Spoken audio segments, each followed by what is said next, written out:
las distintas expresiones cotidianas, ¿no es cierto? Sabemos muy bien que en estas situaciones comunicativas las palabras van variando, ¿no? De tal manera que, por ejemplo, una palabra como se me ocurre en este momento, eh, pizarro, por ejemplo, cuyo sentido posiblemente ustedes conozcan, el sentido de bizarro, el sentido más básico, que es el sentido de valiente. Recuerdo mucho que en algún momento supe, justamente porque fue un ejercicio de admisión, ¿no es cierto? Recuerdo mucho que la palabra bizarro la encontré en el diccionario con el sentido de valiente, ¿cierto? Entonces, dicho esto, es posible que esta palabra pueda variar. De hecho, hay un sentido en concreto que no es el de valiente, sino más bien el de extraño, ¿ok? Que, dicho sea de paso, el español ha incorporado, ¿no es cierto?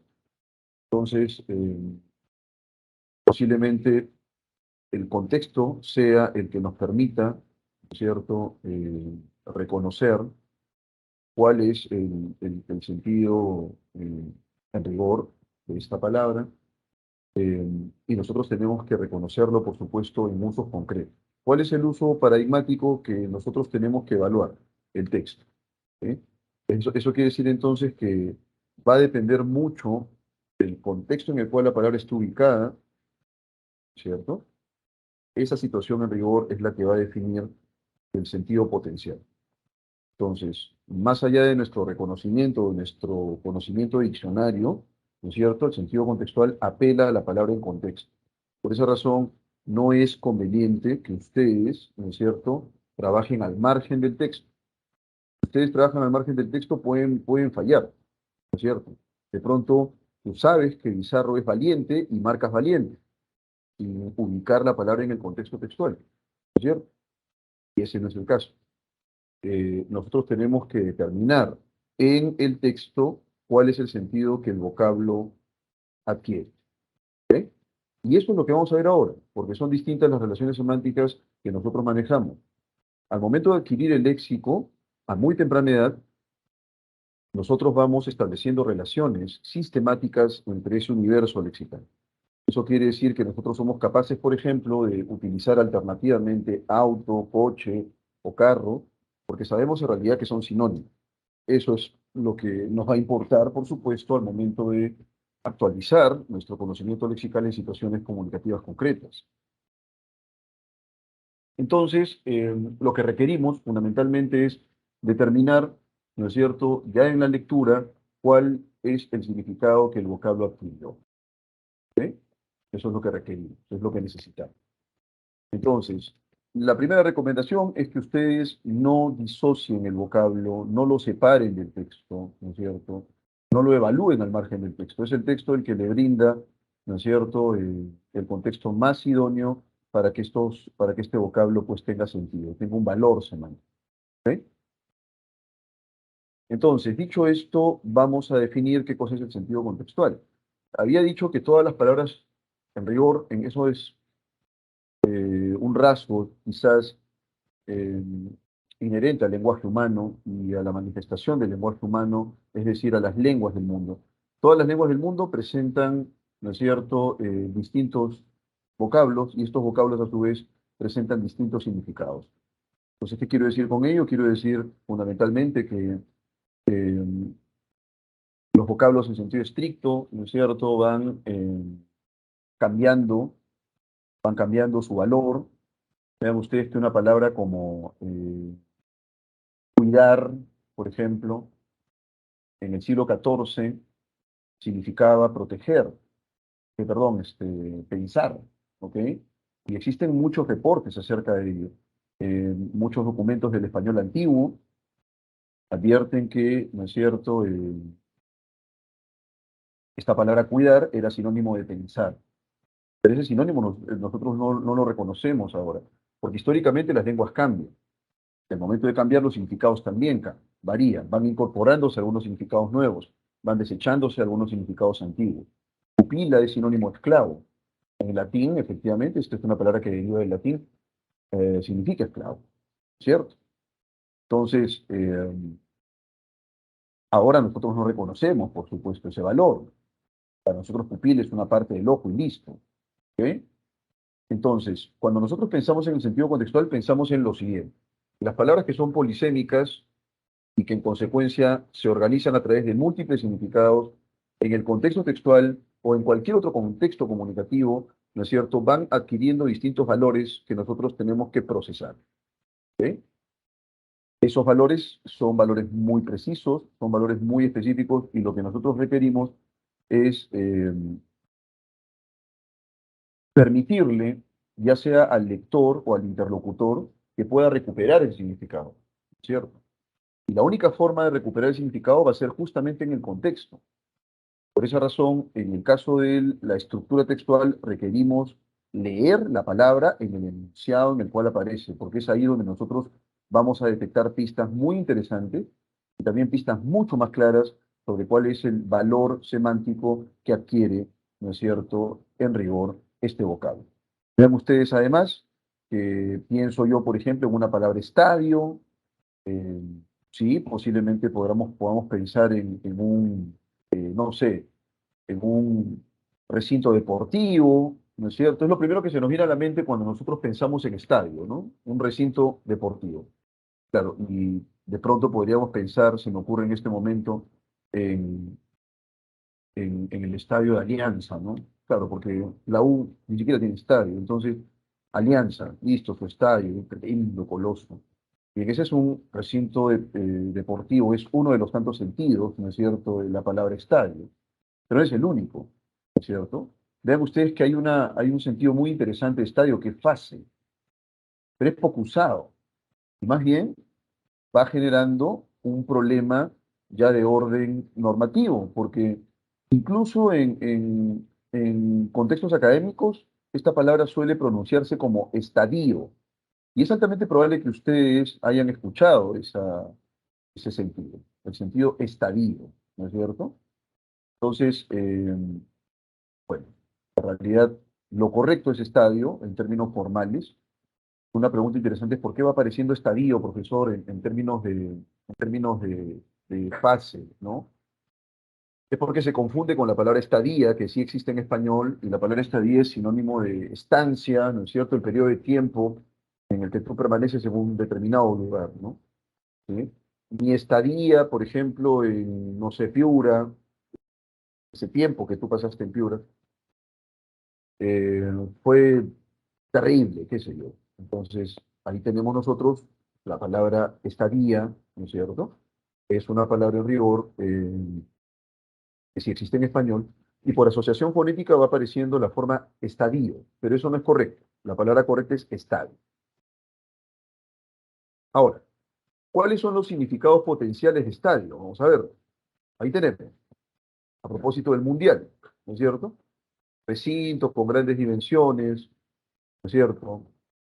Que presenta pues asientos, butacas, qué sé yo, en el cual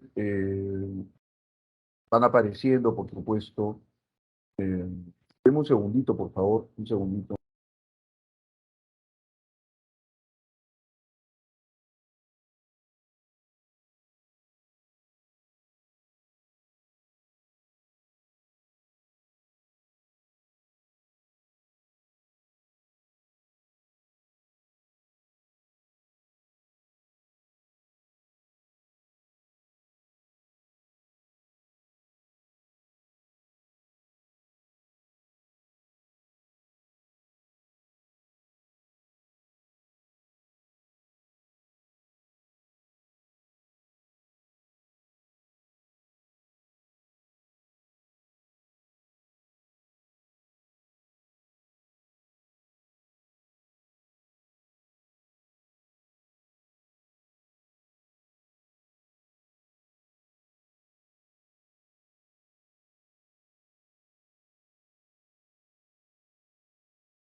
Profe, no se le escucha.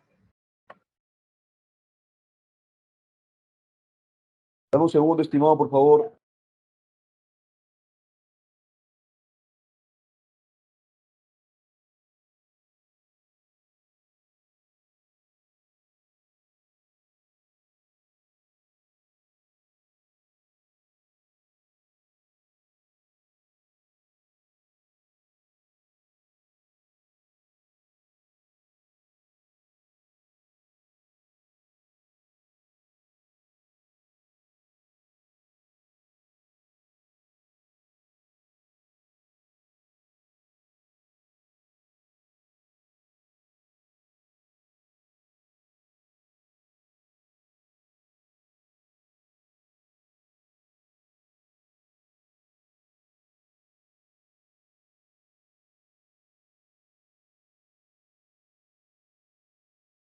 Ya, muy bien. Seguimos.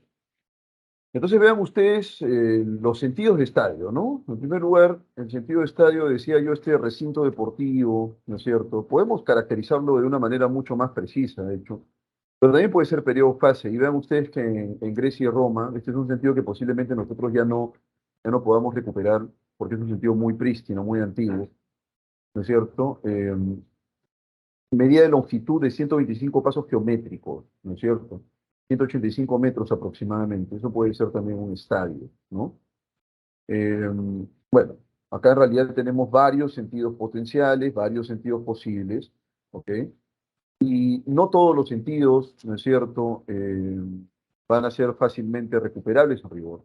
Posiblemente va a depender todo de qué queramos comunicar y cómo lo hagamos, ¿no? Por ejemplo, uno puede decir la COVID en el estadio, ¿no es cierto?, inicial, ahí no se refiere al recinto y tampoco se refiere a esta unidad o esta medida de longitud, ¿no es cierto?, utilizada por griegos y romanos, sino más bien a fase, ¿no? De la COVID en el estadio inicial, la COVID en la fase inicial. Ese es un sentido. Todo va a depender, por supuesto, del contexto, y eso es lo que vamos a intentar también develar ahora. ¿Sí? Por ejemplo, aquí, ¿no? Eratóstenes concluyó que la circunferencia, ¿no es cierto? Dice aquí, de la Tierra era igual a 250.000 estadios. ¿Ok? ¿Ah? Ahora, basándonos en que el estadio promedio equivale a 160 metros, sabemos que la circunferencia del planeta es de 40.000 kilómetros. En un contexto como este, ¿cuál sería el significado de estadio? ¿Cuál es el significado de estadio?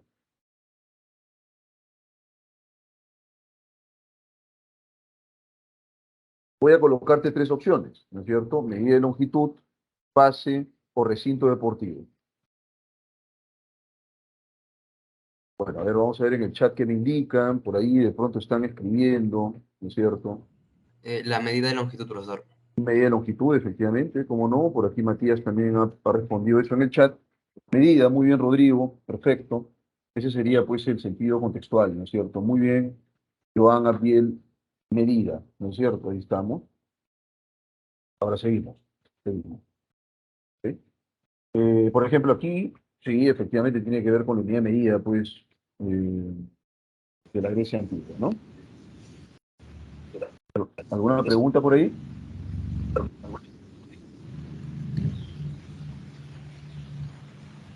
Hay un micro activado. Salazar.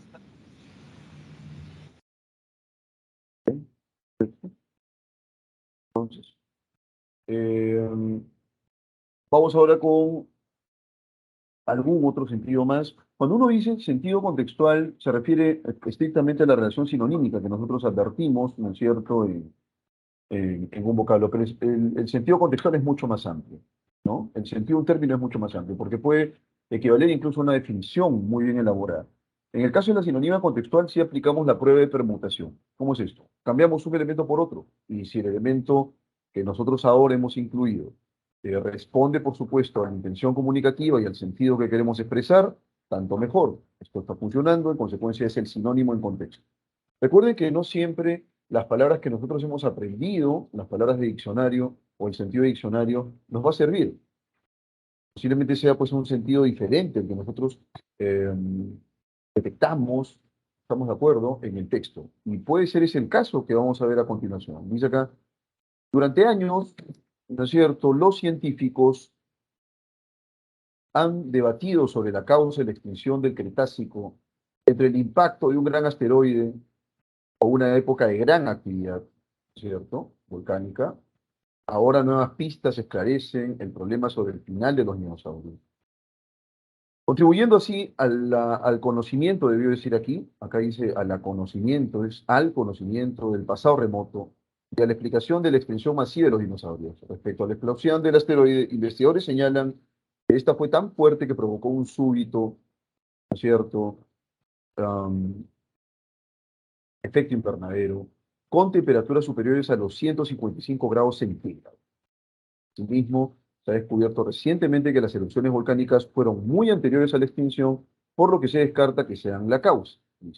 ¿A qué nos referiremos con pistas, jóvenes? ¿Cuál podría ser el sinónimo en contexto? Es lo que tenemos que evaluar. Indicios.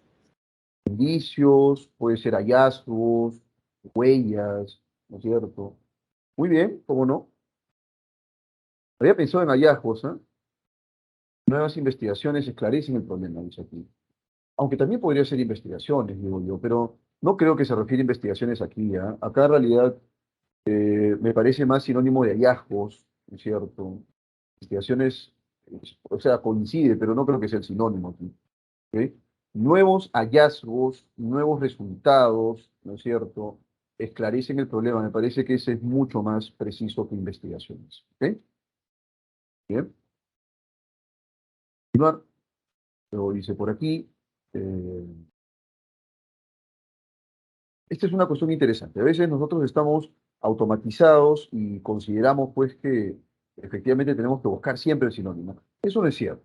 Tal vez, ¿no es cierto? Puede ser que más bien nos pidan en el examen o en la prueba el antónimo en contexto. Entonces hay que estar muy al tanto de en qué difieren los vocablos en sentido estricto, ¿no es cierto? ¿Cuál es, cómo decirlo? ¿Cuál es el elemento que tensiona, que es contrario semánticamente, ¿no es cierto?, a la palabra meta que nos han pedido? Entonces, aquí, por ejemplo, dice lo siguiente: más de 24 horas después de la victoria de Lula da Silva, Jair Bolsonaro, que aún no ha aceptado el resultado de las elecciones, ni mucho menos ha felicitado a Lula, todavía no se ha pronunciado al respecto, no ha emitido palabra alguna. Este silencio alimenta a algunas facciones de sus seguidores más radicales, como los camioneros que bloquearon vías en 25 estados. ¿Muy bien? Entonces, ojo con esto. Dice acá que Bolsonaro no acepta, estamos de acuerdo, las elecciones, tampoco felicita a Lula. El tipo, pues, es un político bastante conservador. Ustedes conocen a Bolsonaro.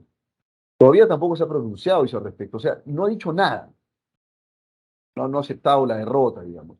Y el hecho de que se mantenga en silencio, ¿no es cierto?, este tipo, dice acá, este silencio alimenta a algunas facciones de sus seguidores más radicales, ¿no es cierto? Nos piden el antónimo, ¿no? Yo en realidad, más que incrementar, querida Camila, considero que aquí sería incitar, ¿no? Alimenta es incita, ¿sí? Impulsa a algunas facciones de sus seguidores más radicales, ¿no? No es que aumente algunas facciones, ¿sí? Eh, ¿Cómo no?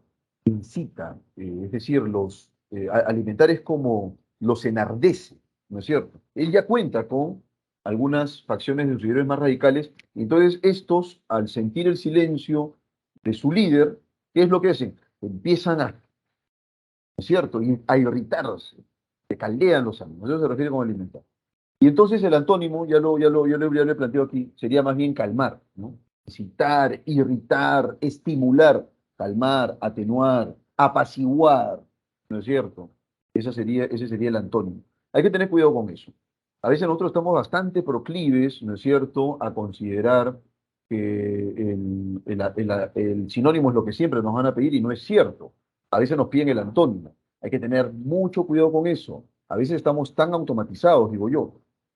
Estamos pensando, por supuesto, que lo que nos van a pedir siempre es el sinónimo. Falso. Tal vez en algún momento nos pidan el antónimo. Así que hay que estar muy al tanto de eso. ¿Ok? leemos en contexto y colocamos el antónimo en contexto. Entonces, no estoy seguro, pero por aquí ustedes me han colocado incrementa, aumenta. El antónimo sería calmar, me dice Franco Leonardo, y estoy de acuerdo con él. Sí, es calmar, ¿cierto?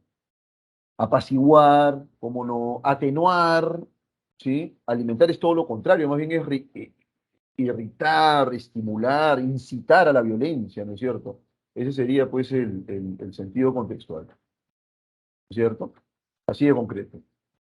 Y entonces, bueno, aquí no estoy seguro si ha quedado claro, ¿no es cierto?, el ejercicio. ¿Quedó claro el ejercicio? ¿Está claro todo?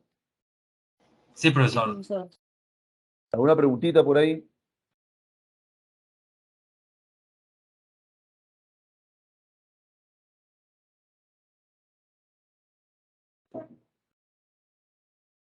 Muy bien. ¿Ninguna pregunta por ahí?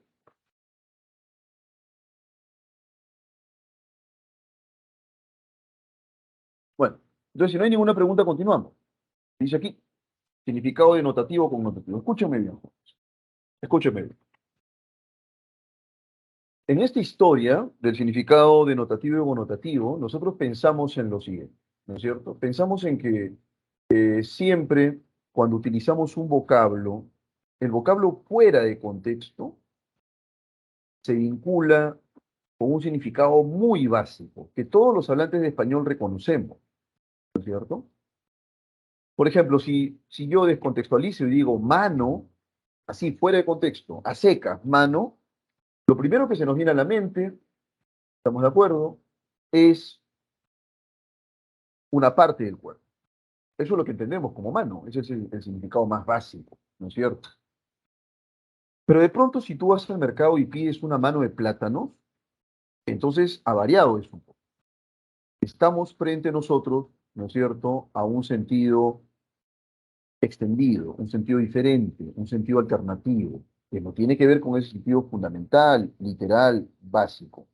Al sentido básico, fundamental, literal, se le denomina sentido o significado denotativo, ¿cierto? Y al sentido o significado no literal, ¿no es cierto? Ese significado especial que nosotros también somos capaces de reconocer, se denomina significado o sentido connotativo. ¿Estamos de acuerdo? Tenemos dos sentidos entonces en rigor ahí. Muy bien. Eh, Ahora bien, nosotros en este camino, en este derrotero, tenemos que aprender a reconocer cuándo estamos frente al sentido denotativo y cuándo estamos frente al sentido connotativo. Por ejemplo, eh, recuerdo mucho, alguna vez, ¿no es cierto? Había llevado a mis hijos al Parque de la Muralla hace años, ¿no? Cuando estaban pequeños, mis hijos, los mayores de los hombres. eh, Estaban muy pequeños y les gustaba ir al Parque de la Muralla en principio porque podían manejar bicicleta ahí, alquilar las bicicletas y tal. Y había pues estos juegos inflables, ¿no? Que eran inmensos. También subían mucho esos juegos inflables. Y bueno, los llevé, recuerdo era ya, veías el ocaso, ya estaba a punto de oscurecer, cuando de pronto mis hijos están subiendo y bajando de los inflables, y de pronto se aproxima una pareja al fondo, ¿no? Una pareja y el joven, sospecho yo que era el enamorado, ¿no? O el mejor amigo, o lo que fuere, pero estaban junto con una chica. Y él estaba pues con un heladazo, y la chica también estaba con otro heladazo. Estaban los dos ahí con un heladazo inmenso.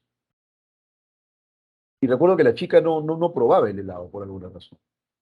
Y el tipo sí estaba pues eh, aborazado, digamos, comiendo el helado. Comiendo el helado. Bueno, de pronto se están aproximando hacia donde estaba yo y veo que la chica seguía con el helado entero y entonces el tipo ya se percata pues que su acompañante no está comiendo el helado y le dice, oye, que está feo, ¿no? Le dice, no te gustó, ¿no? Entonces le dice, está un poco raro, mira, le dice. ¿Qué creen que hizo el joven cuando la chica le dijo, mira? ¿Qué creen que le dijo? ¿Qué creen que hizo qué creen que hizo el chico?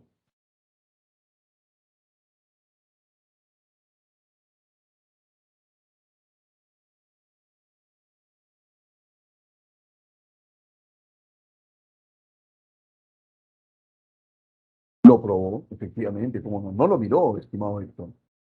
No lo miró, tienes razón, estimado Matías, lo probó. Sí, no huele, se sabe raro, le dijo, ¿no? Pero la chica no le dijo pruébalo, sino le dijo mira. Y de inmediato él lo que hizo fue probarlo. Porque, claro, no tiene sentido que en ese contexto el chico agarre el helado y le diga, oye, sí, ¿no? Qué feo helado. Y lo mire. Lo que hizo fue probarlo. Porque ahí mirar, ¿no es cierto?, no significa utilizar el sentido visual, ¿no es cierto? Ahí se está utilizando una metáfora interesante en la cual, ¿no es cierto?, se activa otro tipo de dominio, ¿no? El dominio vinculado con el sentido del gusto. Y entonces lo que hizo él fue probarlo. Bien, entonces vean ustedes ahí que cuando ella le dijo mira, utilizó un tipo de significado. Yo les pregunto a ustedes, cuando le dijo mira y el chico probó, ¿utilizó un significado denotativo o connotativo? ¿Denotativo o connotativo? ¿Qué me dice? Connotativo. Fue connotativo, indudablemente fue connotativo. ¿Cómo no? ¿Es cierto? Eh, Fue un significado bastante inusual, ¿ok? Y nosotros utilizamos todo el tiempo ese tipo de significados connotativos. Cuando dice dando una mano de plátano, cuando, por ejemplo, eh, se me ocurre en este momento, estaba pensando en lo siguiente. Alguien te llama por teléfono. Yo no sé si se utilizará hasta ahora eso, creo que sí. Pero de pronto alguien te llama por teléfono y te dice, oye, ¿ya, dónde estás? Ya nos estamos yendo. Oye, estoy a 2 cuadras, a 2 cuadras. Oye, ya pues, te hemos esperado mucho. Vuela, vuela, que estamos saliendo. Vuela. Bueno, la persona que escuche ese vuela, no es que vaya a comprarse alas y vaya a empezar a volar. Lo que va a hacer es apresurarse. ¿No es cierto? En ese caso concreto, también se está utilizando un significado particular. Mi pregunta es, cuando alguien te dice vuela, vuela, ¿no es cierto? Y tú te apresuras, ¿están utilizando ustedes un significado denotativo o connotativo? Connotativo. Connotativo. Connotativo. Claro que sí, maestro, ¿cómo no? Connotativo, claro que sí.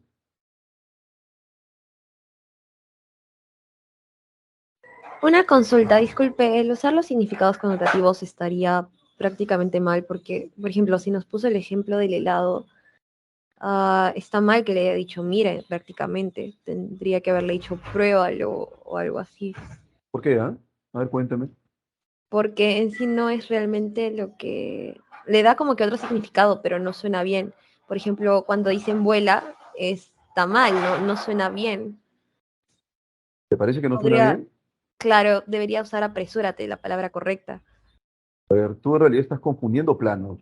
Te lo voy diciendo de manera muy directa, ¿no es cierto? Cuando tú utilizas nociones como correcto e incorrecto, estimada, ¿sí?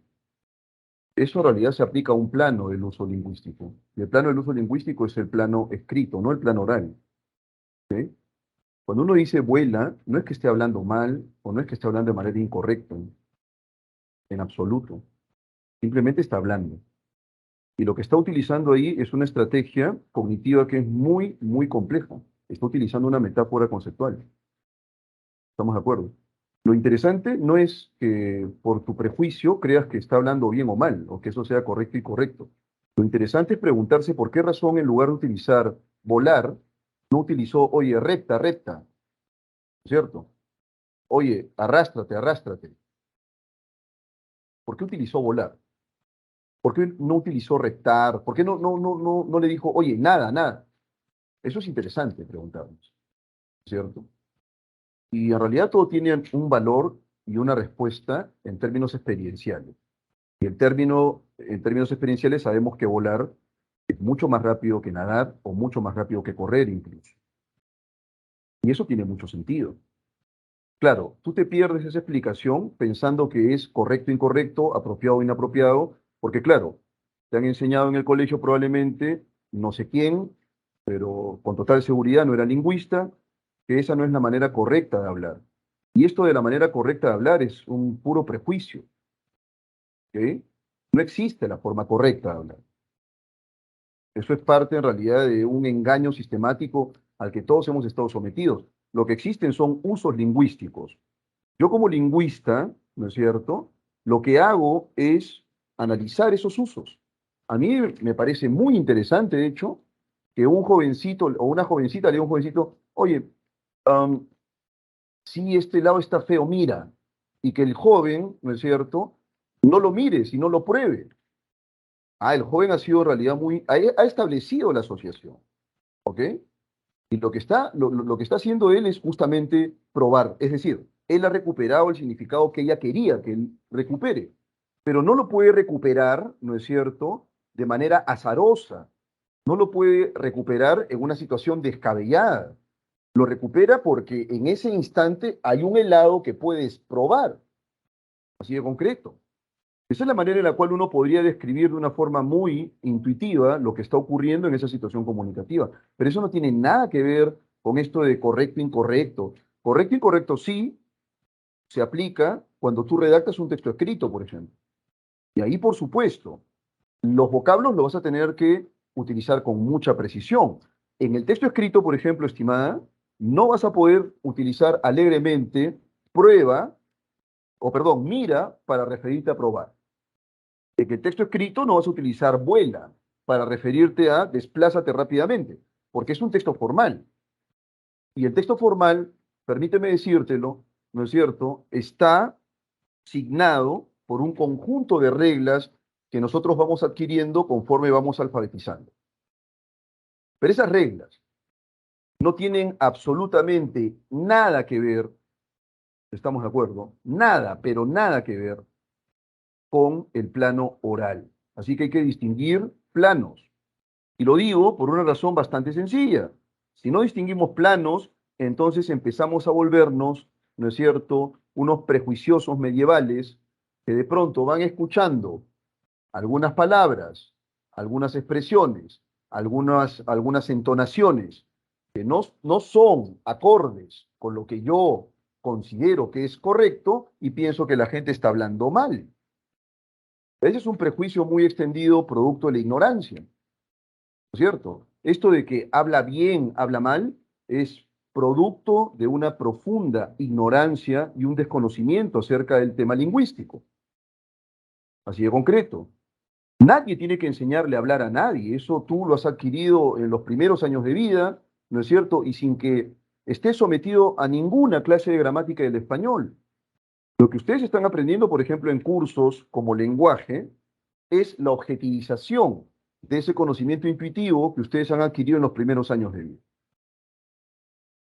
Así que hay que aprender a distinguir planos. En primer lugar, el plano oral presenta una serie de psicodinámicas de las cuales tú ni siquiera sospechas que ocurre. Simplemente tu cerebro se activa, ¿no es cierto?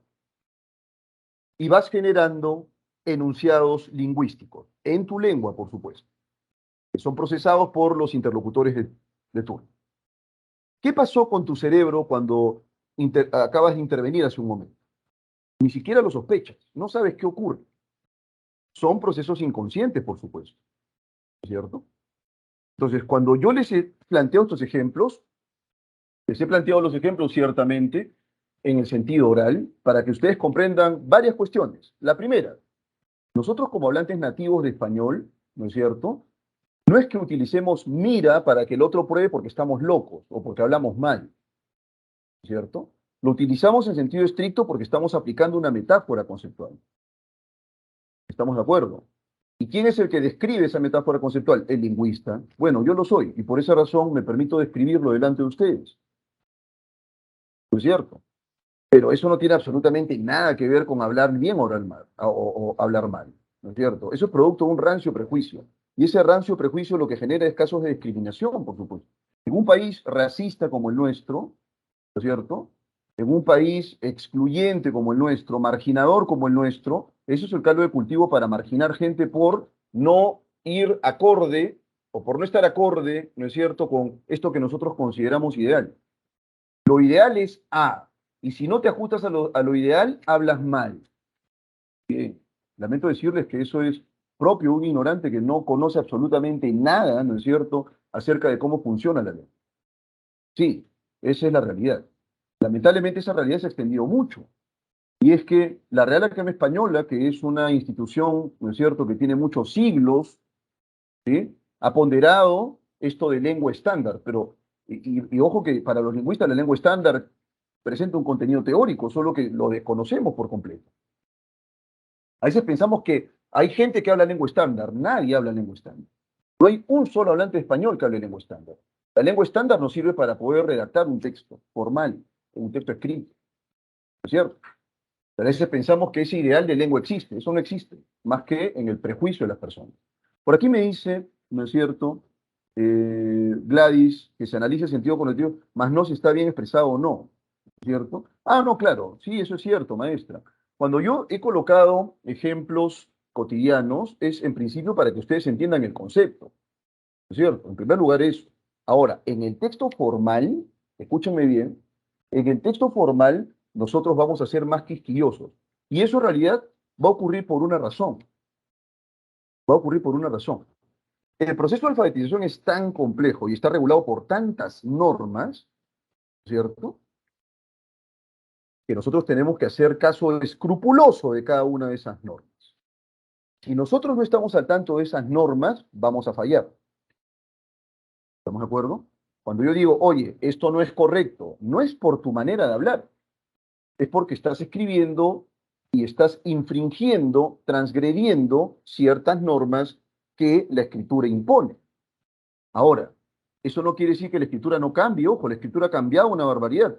Vean ustedes que, les coloco un ejemplo y ya con eso cierro para continuar con la explicación, pero de hecho que es un comentario importante que tengo, por supuesto, que cuestionar, porque ustedes son sanmarquinos y los sanmarquinos tienen que ir de la mano con la objetividad, no con el prejuicio, ¿ok? Tengo que aclararlo y tengo que discutirlo también, porque tú te vas, o sea, cierra esta clase y estás pensando que existe algo así como hablar bien o hablar mal, y olvídate, yo no sirvo para nada entonces, ¿no es cierto?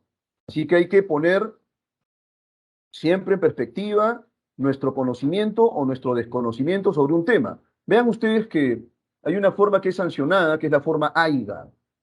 Cuando ahora yo he visto eso en la universidad mucho, ¿eh? Cuando alguien ahí en la universidad utilizaba AIGA, la gente se quería morir. Pero ¿cómo vas a decir AIGA? ¿Qué? No puede ser. Así no se habla, ¿no es cierto? No, así sí se habla. Y tan es así que esa persona dijo AIGA. Así de concreto. El problema no está en que esa persona haya dicho AIGA. Nosotros hay que preguntarnos por qué razón dice AIGA y por qué yo digo AIGA. ¿Qué es lo que hay detrás? Y si nosotros hacemos un poco de recuento histórico, vamos a darnos cuenta de que Cervantes utilizaba AIGA.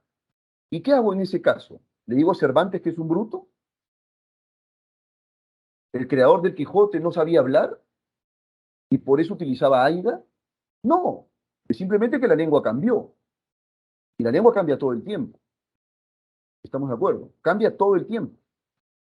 Y vean ustedes que a propósito del presidente que tenemos, que inepto es una cuestión política, ¿cierto? Inepto es. Y en realidad, poco a poco va a ir estallando posiblemente, ¿no es cierto?, la corrupción, que por supuesto caracteriza este gobierno como cualquier otro gobierno de los últimos que hemos vivido. ¿Ok? Porque no hay un solo político que se salve. Es una cuestión. Pero sí es cierto que a lo largo de la campaña electoral, al tipo, al actual presidente, se le atacó, ¿no es cierto?, por su manera de hablar, incluida su mujer también. ¿Estamos de acuerdo? Cuando la actual primera dama utilizó la palabra festejación, se la querían comer viva. ¿Cómo vas a utilizar festejación? Es la primera dama. Así no se dice. No, así sí se dice. Es una palabra muy utilizada en Argentina, por ejemplo. Una palabra muy utilizada en México, por ejemplo. Festejación. Que acá no se usa, es otra cosa. Pero no es que no sea una palabra válida en español. Claro que es una palabra válida. Pero empiezan a saltar a la yugular los prejuiciosos. ¿No es cierto? Suelen saltar a la yugular, ¿no es cierto?, los marginadores. Y, dicho sea de paso, los que ignoran acerca de temas lingüísticos. ¿Estamos de acuerdo? No hay nada de malo en que alguien diga festejación. Y de hecho, los puristas del lenguaje empiezan, pero en el diccionario de la Real Academia no está festejación. Sí, no está festejación, no está registrada festejación, lo cual no quiere decir que la palabra no exista. Y cuando se le hace la consulta a la misma Real Academia Española, te dice, no, festejación es una palabra muy válida en español. Se está aplicando la morfología del español, la morfología derivativa del español. Así que es una palabra válida. Y que no se utilice en Perú no significa que no se utilice en Argentina o en México. ¿No es cierto? Pero claro, nos ponemos nuestras anteojeras y vamos viendo nosotros esto que es hablar bien o hablar mal, ¿no es cierto? Porque en realidad desconocemos que la realidad lingüística es otra. ¿Ok? Hay que tener mucho cuidado con eso, chicos, ¿ah? Mucho cuidado con eso. ¿Ok? Yo estoy planteando ejemplos cotidianos, sí, para que ustedes entiendan el concepto. ¿Ok?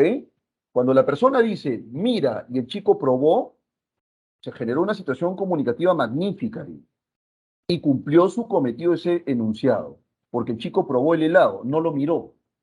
Y no es que haya hablado mal, ha utilizado una metáfora, así de concreto, ¿no es cierto? Ahora, ¿esa metáfora, profesor, es válida cuando yo redacto un texto académico? No, porque el texto académico se ciñe bajo determinadas normas. En el texto académico, nosotros vamos razonando los contenidos, vamos estructurando ideas, y la manera en la cual utilizamos el léxico ahí es mucho más restringida y opera sobre la base de algunas propiedades que, por supuesto, no es mi intención enseñarles ahora. Así que cuando utilicemos nosotros estos contenidos de correcto e incorrecto, y para nosotros esto presente algún valor, ¿no es cierto? Utilicémoslo con pertinencia. Esto se corresponde con el texto escrito, no con la oralidad. Tengan mucho cuidado con eso, por favor. Porque de lo contrario, vamos alimentando nuestros prejuicios y nuestros prejuicios van de la mano, por supuesto, con intuiciones o falsas creencias acerca del tema. ¿Hasta aquí me dejé entender o no me dejé entender? Profesor, creo que Sí. la compañera no entendió los ejemplos que mostró, que por cierto para mí tampoco han quedado muy claros. Creo que su pregunta no ha sido con la intención de levantar prejuicios o algo así, simplemente No, no no, he no, no, a ver. entendido. No, no, no, un momento, un momento. A mí me ha dicho claramente la compañera, no ha sido una pregunta, sino un comentario en primer lugar. Posiblemente te la perdiste, ¿ok? El comentario fue el siguiente. Se está hablando de manera inapropiada. No se está hablando bien. No se puede decir vuela. Sí se puede decir. Yo lo utilizo todo el tiempo. ¿Ok? Yo estoy discutiendo ese comentario. Yo no puedo discutir preguntas. ¿Ok? Estoy discutiendo ese comentario de manera puntual, de manera concreta. ¿Sí? Ese comentario que ha formulado la señorita es un comentario lleno de prejuicios y de falsas creencias acerca de la lengua. ¿Ok? No existe algo así como hablar bien o hablar mal. ¿Sí? O hablar correcta e incorrectamente. Sobre todo cuando nosotros pensamos en el desarrollo de un hablante nativo de español. No existe algo así. ¿Estamos de acuerdo? Cuando una persona, por ejemplo, dice aigan y nosotros decimos que esa persona habla mal, lo que estamos haciendo es transmitir y expresar una falsa creencia, producto de nuestro desconocimiento acerca del tema. No es que la persona que diga aigan esté hablando mal o que esté hablando de manera incorrecta. Eso es lo que estoy discutiendo. ¿Estamos de acuerdo? Yo no sé cuál de los ejemplos es el que no te ha quedado claro. En breve me lo vas a decir. Ve colocándolo en el chat para podértelo explicar de nuevo. ¿Estamos de acuerdo? Porque dices que no te ha quedado claro el ejemplo. No sé cuál. En primer lugar, porque he planteado varios. ¿Ok? Lo segundo que quería decirles era esto. Profesor, y si la persona dice aigan, ¿eso no está mal? No está mal. No es correcto ni incorrecto. Simplemente es una manera en la cual se manifiesta el español. Y es una forma perfectamente válida. Yo no sé a qué te refieres con ambos, estimada. ¿Ambos qué? ¿Estamos de acuerdo? Los Eh, ambos ejemplos, por favor. ¿Cuáles ejemplos, estimada? He planteado varios. Lo de denotativo y connotativo. Ya. A ver, cuando tú dices, por ejemplo, estimada, me golpeé la mano, ¿a qué me refiero con mano ahí?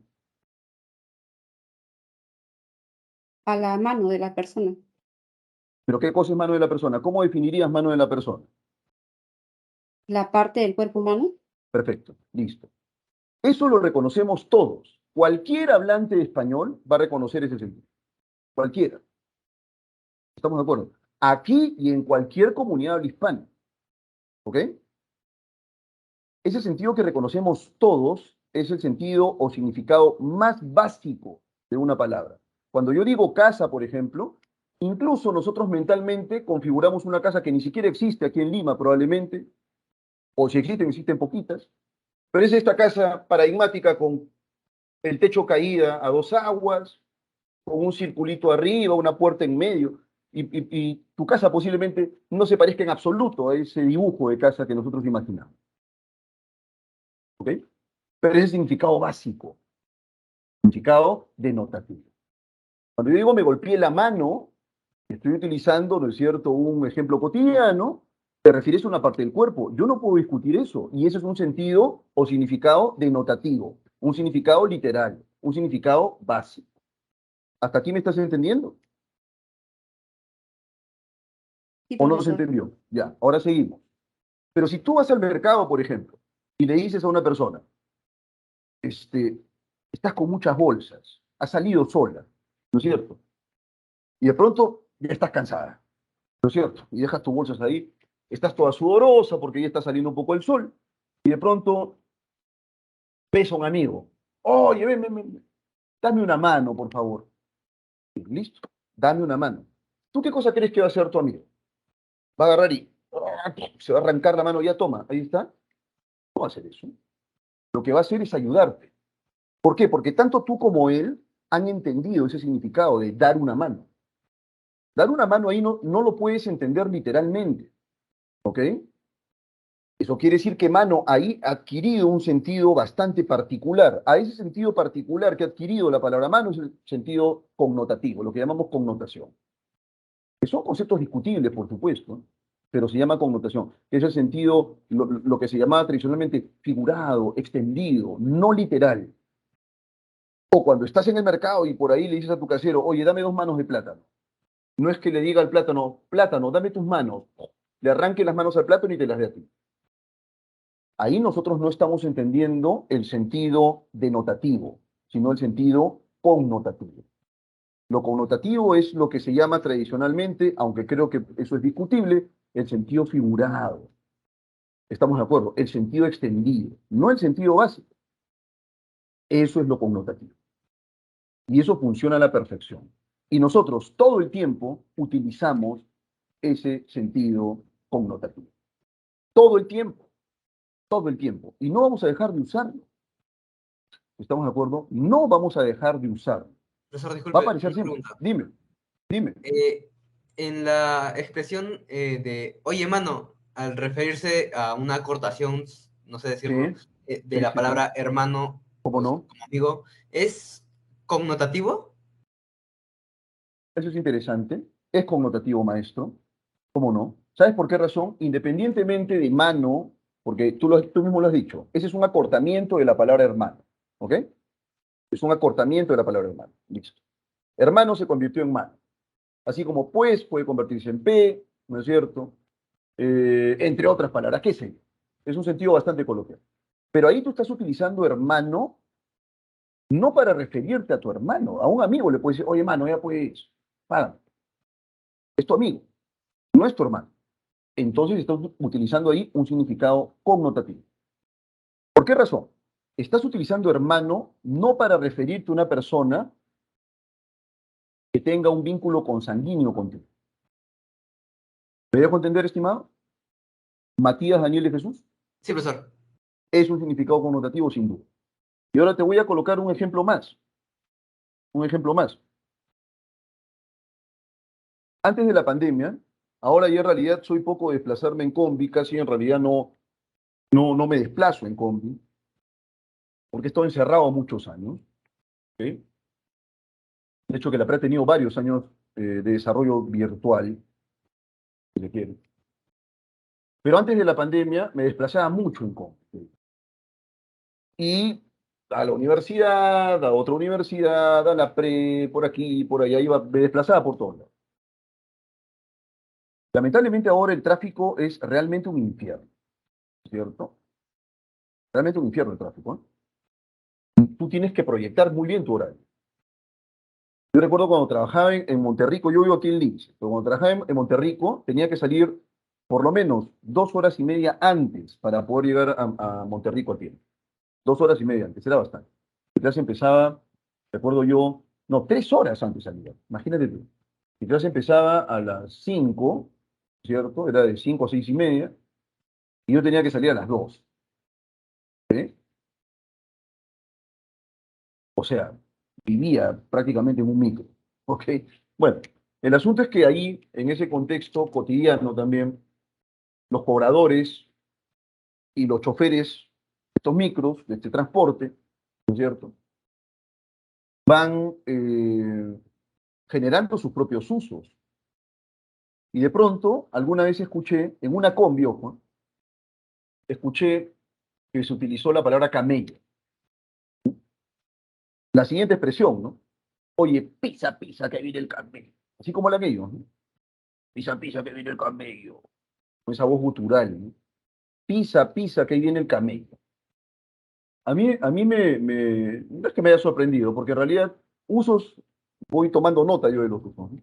Pero yo volteé de puro curioso para saber a qué se refería con camello, ¿ok? Volteé y ahí sí, en realidad, me ganó la intriga, ¿no? Porque en ese momento no sabía a qué se refería con camello. ¿Qué será camello? Decía yo. Lo primero que yo busqué era pues una persona jorobada.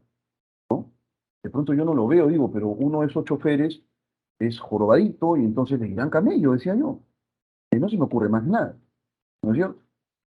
Pero después con el tiempo iba subiéndome a las combis e iba escuchando de manera muy frecuente esa palabra camello. Y bueno, yo ahí ya no, le dije, no, no, no, no, no puede ser cierto que sea pues un chofer, porque no creo que cada línea de estas tenga pues un conductor jorobado, decía yo. Pero camello para ellos significaba algo, ¿no es cierto? Tenía pues un sentido. Y de hecho que cuando decía él, pisa, pisa que viene el camello, se iba volando, ¿no es cierto? Yo les pregunto a ustedes, no sé si alguno de ustedes ha escuchado esa palabra camello en una com, ¿no es cierto? ¿Qué significará camello en ese contexto? ¿Cuál sería el sentido de la palabra camello? Yo creo que sería tal vez un inspector de transportes de esos. ¿Ah? Un inspector de transportes. Mira, maestro Matías, a mí se me ocurrían mil cosas, pero ¿sabes qué cosa era camello pero yo quiero que ustedes, por favor, perciban no solo la funcionalidad del vocablo, ¿ah? Sino también la alta creatividad de estos tipos para colocarle camello a lo que les voy a decir. No era una persona en primer lugar. O sea, el camello no era un individuo. Me han dicho de todo, ¿ah? Cuando he colocado este ejemplo, que el policía, pero era un policía, pero ¿por qué camello al policía? No sé, profesor, por el gorro, tal vez. Entonces alucinaban por ahí. Pero no era un policía, tampoco era un inspector. El camello ellos le decían a una combi de la misma línea. ¿Ok? A una combi de la misma línea. O sea, si yo me subía a la 505 y ellos decían pisa, pisa, que viene el camello, era porque cerca había otra 505. Pero esa 505 era tan particular que le decían camello. ¿Por qué? Y ahí viene el asunto. Yo mido más o menos 1,73 m, 1,74 m. Y en los momentos más apremiantes de mi vida, cuando tenía que subirme una combi, ¿no es cierto? Porque iba a llegar tarde, 10 minutos puede marcar la diferencia entre llegar puntual o tarde ahora, ¿no? Les digo, tenía que subirme a la combi, ¿no es cierto? Los cobradores son increíbles, ¿no? Sube, sube que está vacío, te decían la primera. Sube, sube que está vacío. No cabía pero ni un alfiler. Y tú entrabas cual contorsionista y te posicionabas como podías, pero estabas ahí adentro. Y sabías que en algún momento ibas a llegar. Pero no ibas sentado. O sea, si vas en una combi, una persona como yo viaja en una combi, ¿cómo crees tú que iba? ¿No es cierto? Iba doblado, literalmente doblado. ¿No es cierto? Bueno, en el camello, ¿estamos de acuerdo? El camello es una combi de la misma línea, pero que tiene el techo más alto. ¿Ok? Cuando tú te subes a un camello, o cuando te subes a ese tipo de combis, puedes estirar el cuello. Cuando te subes a una combi normal, no, vas así todo apretado, agachado, qué sé yo. ¿Cierto? Pero cuando te subes a un camello, ahí sí puedes pararte. Porque el camello tiene el techo ligeramente más elevado. ¿Y por qué razón le dicen camello? No porque estén locos. Ellos le dicen camello a esa unidad de transporte porque el techo más alto simula la jiba del camello. ¿Me dejo entender? Es en realidad una palabra bastante creativa. ¿Estamos de acuerdo? yo les pregunto algo. Cuando estos cobradores, estos choferes, ¿no es cierto?, utilizan la palabra camello, ¿están utilizando un significado denotativo o connotativo? ¿Connotativo? Es connotativo. Por supuesto que es connotativo. Pero si tú de pronto dices, oye, fui al Parque de las Leyendas y vi un camello viejo, ¿denotativo o connotativo? Denotativo. Denotativo. Sí. Indudablemente, eso es denotativo. ¿Estamos de acuerdo? Así de concreto. Entonces, cuando pensamos nosotros en lo denotativo o en lo connotativo, ¿no es cierto? Pensamos sustancialmente en el sentido básico de cualquier hablante que nosotros que cualquier hablante español reconoce, son los sentidos más fundamentales de un vocablo, y el significado connotativo, ¿no es cierto? Es un significado más bien figurado, extendido, más subjetivo y qué sé yo. ¿Ok? Estos significados los usamos todo el tiempo. Todo el tiempo. Por ejemplo, Benjamín, ¿no? Sí, él era el Benjamín de la familia. Sí, ahí estás utilizando un significado connotativo. Hasta aquí, bueno, cuando tú dices, por ejemplo, me rompiste el corazón, yo les pregunto algo. ¿Me rompiste el corazón? ¿Denotativo o connotativo? Connotativo. Connotativo. Indudablemente connotativo. El corazón no se va a romper, ¿no es cierto? Y ahí en realidad tú te estás refiriendo a las emociones. Y como las emociones son un terreno complejo de describir, ¿qué utilizas? Lo material. ¿Estamos de acuerdo? Esa desilusión, esa desazón que sientes, ¿no es cierto?, la expresas de una manera más sencilla, aludiendo a la ruptura de un elemento físico. Esa es una metáfora y es muy productiva. ¿Estamos de acuerdo? Sí. Y las usamos todo el tiempo. ¿Eso está mal, profesor? No está mal. No está mal. ¿Estamos de acuerdo? Es parte del funcionamiento de una lengua. Nosotros no vamos a detener eso. ¿Estamos de acuerdo? Eso es lo que signa cualquier lengua del mundo. ¿Se entendió hasta aquí?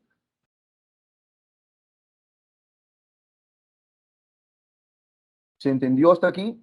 Sí, profesor. ¿Todo está claro? ¿Alguna pregunta, por favor? Y bueno, vamos con este pequeño texto. Dice aquí, la docilidad y humanidad de mi carácter sorprendieron desde mi infancia. Ojo con esto que es interesante porque el texto en inglés tiene que ver con este primer párrafo. Ojo.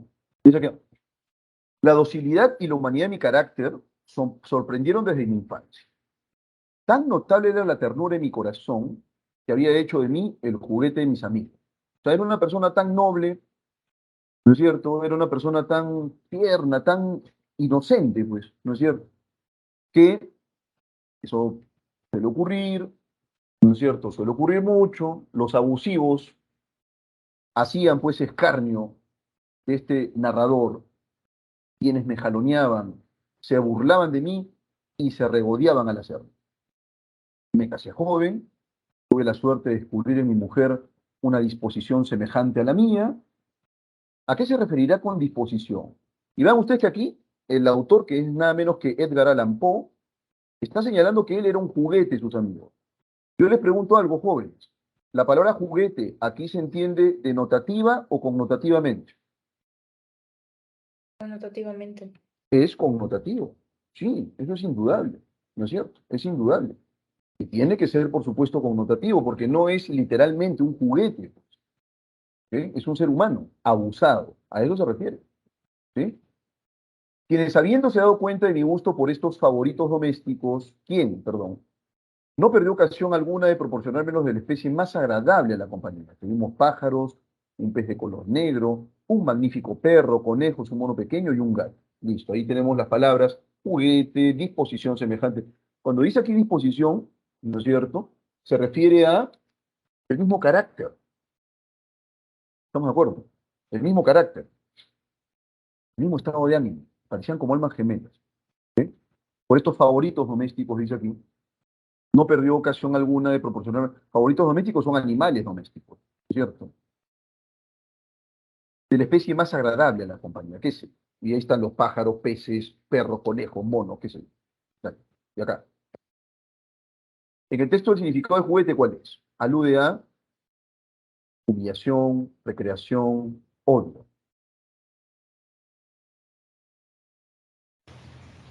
Humillación. Claro, pues maestro, y tiene que ser, ¿ah? Tiene que ser humillación, ¿ok? Tiene que ser humillación. Porque claro, que te agarren como un juguete, indudablemente no es agradable, pues en absoluto, ¿no? Y disposición semejante, ¿qué connota? Cuando dice, ella tenía una Analogía. disposición semejante a la mía. ¿Ah? Analogía. Analogía, Analogía. that's right. ¿Cómo no? Claro que sí. ¿Y a qué se referirá con favoritos domésticos? Mascotas. Mascotas, correcto.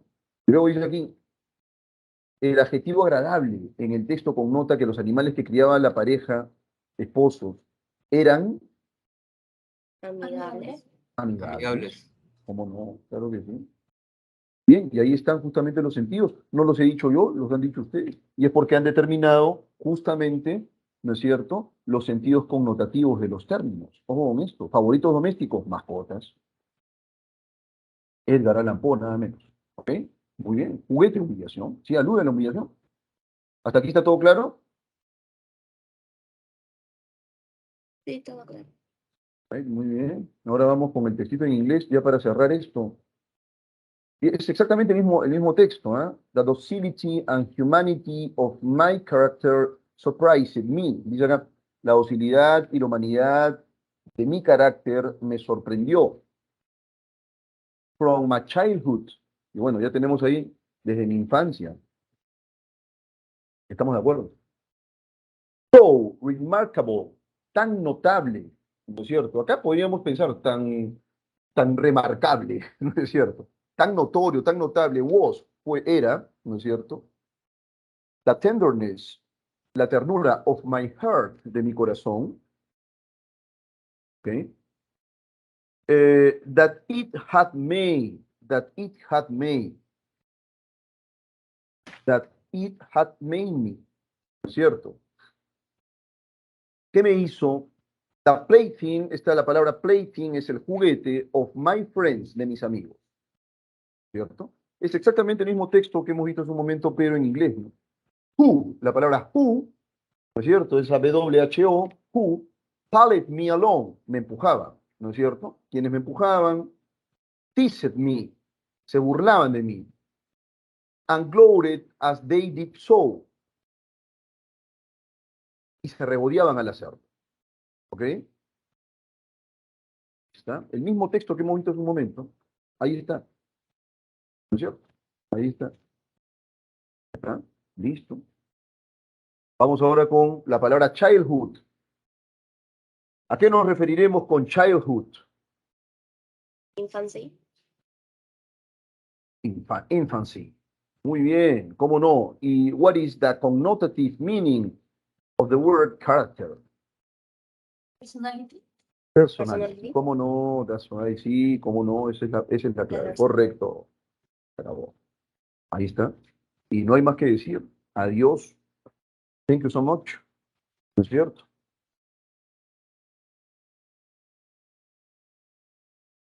Muy bien, muy bien. Seguimos. ¿Alguna pregunta hasta aquí, jóvenes? Dejamos de compartir. ¿Alguna pregunta hasta aquí? Todo claro, profesor. ¿Todo claro? ¿Ninguna duda? Bueno, entonces continuamos. ¿Sí? Continuamos. Ahora vamos con la separata. ¿Sí? Vamos con la separata por aquí.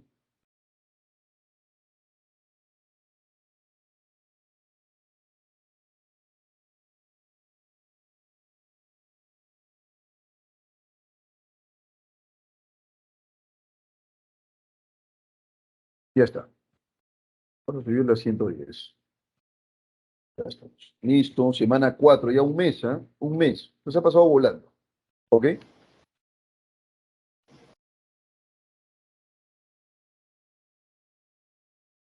Bueno, entonces, vamos ahora con los reactivos vinculados con el sentido contextual, ¿no? Acá tenemos en realidad muchos vocablos que analizar, muchas palabras que analizar y qué sé yo. ¿Ok? Dice acá, pese a que pueda parecerlo, aún no estamos en recesión. Una recesión se define como 2 trimestres sucesivos de crecimiento negativo del Producto Interno Bruto. Se trata esencialmente de un periodo en el que el crecimiento económico cae, ojo con esa palabra, cae de forma significativa y las tasas de desempleo aumentan. Acá se está utilizando una metáfora, ojo con eso. Dada la falta de una definición puntual, no siempre hay un acuerdo total sobre si una economía está en recesión, pero la actual crisis del coste de la vida hace que muchos se pregunten cuándo comenzará la próxima. El consenso general entre los economistas es que es altamente probable la ocurrencia de una recesión en algún momento del 2023. Esta expectativa se debe en gran medida a las subidas de tipos de interés que los bancos centrales de todo el mundo han acometido para combatir la inflación. La inflación, la tasa de crecimiento de los precios que pagamos por los bienes y los servicios, ha subido a niveles no vistos en 4 décadas. ¿Ok?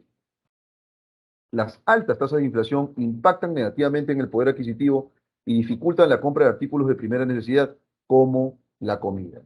Y eso en realidad, maestros, maestras, es terrible. ¿Ok?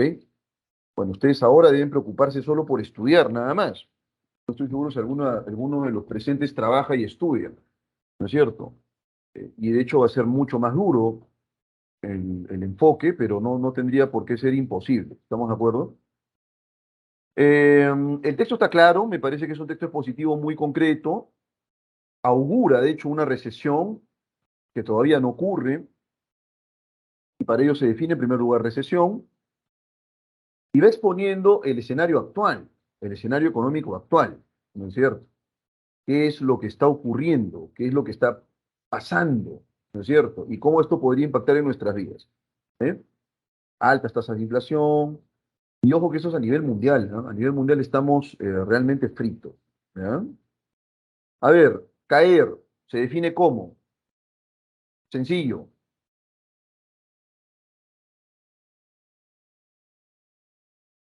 Muy sencillo, maestro. ¿Cuál sería la clave aquí? Perder prosperidad. Perder, dice por ahí, prosperidad. La E.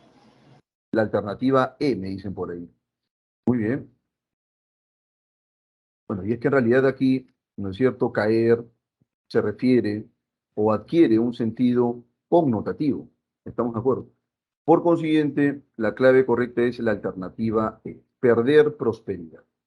¿Cierto? O sea, pierdo así.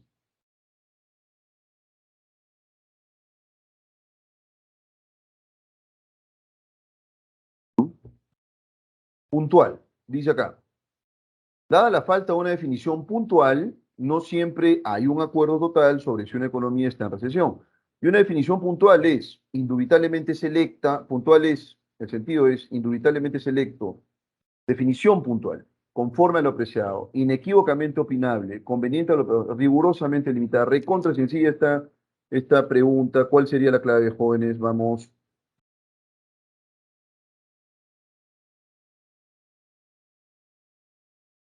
Muy sencilla la clave, ¿ah? Porque es una definición. Y si es una definición, por ahí Rodrigo me dice la A, 2A, Gladys 2A, Joan 2A, veamos. O sea, indubitablemente selecto. No, maestros, no maestras. Se trata de un concepto. ¿La B? La B, pues claro, maestros, rigurosamente delimitada, una definición rigurosamente delimitada. ¿Cierto? ¿Cómo no? Y como no existe una definición delimitada rigurosamente, por ahí se puede entender de varias maneras, ¿no? Ese es el problema. Seguimos. Expectativa se puede conceptualizar como, aquí dice, esta expectativa se debe en gran medida a las subidas de tipos de interés. Es altamente, no ocurre eso, ¿ah? Pero es probable la ocurrencia de una recesión en algún momento de 2023. Ojo con eso. Esta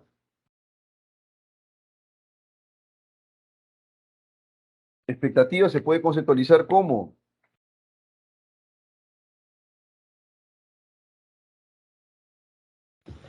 D. ¿cuál, perdón? Léela. Suposición casi segura de que algo ocurrirá. Efectivamente, es una suposición, pero están convencidos de que puede haber en algún momento de 2023, puede haber efectivamente una recesión, ¿no? ¿Cómo no? Entonces, la clave correcta es B.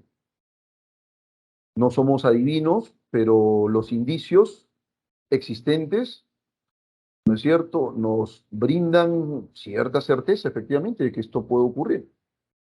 La frase artículos de primera necesidad se define ¿cómo? ¿Cómo se define, jóvenes? ¿Cómo se define? Aquello que es indefectible, lo que se tiene que comer, aquello que se desea tener, lo que debe ser abundante, lo que debe sobrar siempre.